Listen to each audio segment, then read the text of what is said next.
ನಮಸ್ಕಾರ ಸುದ್ದಿ ದಿನಕ್ಕೆ ಸ್ವಾಗತ. ನಾನು ರಾಹುಲ್ ದಯಾನ್. ಪ್ರಮುಖ ಸುದ್ದಿಗಳನ್ನ ನೋಡೋಕು ಮುಂಚೆ ಈ ಕ್ಷಣದ ಹೆಡ್ಲೈನ್ಸ್.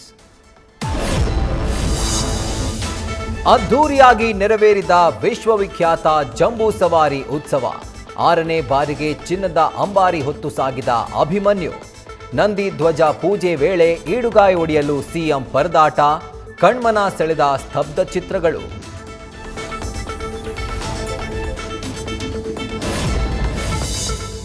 ಜಂಬೂ ಸವಾರಿಗೂ ಮುನ್ನ ಅರಮನೆ ಬಳಿ ವಜ್ರಮುಷ್ಟಿ ಕಾಳಗ ರಣರೋಚಕ.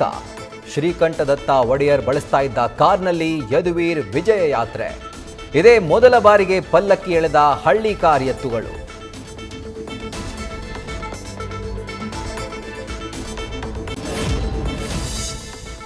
ನಿನ್ನೆ ಆಯುಧ ಪೂಜೆ ಎಂದೇ ಸಿಎಂ ಬಿಟ್ಟಿದ್ದ ಸಿದ್ಧಾಸ್ತ್ರಕ್ಕೆ ಎದುರಾಳಿಗಳು ಶೇಕ್.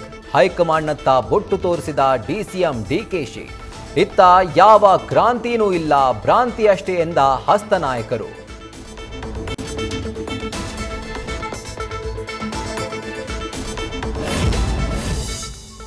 ನಾಗ್ಪುರದ ಮುಖ್ಯ ಕಚೇರಿಯಲ್ಲಿ ಶತಮಾನೋತ್ಸವ ಸಂಭ್ರಮ.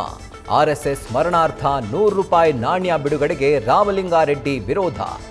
ಗಾಂಧೀಜಿಯನ್ನ ಕೊಂದವರು ಅಂತ ಬಿಕೆ ಹರಿಪ್ರಸಾದ್ ಕಿಡಿ.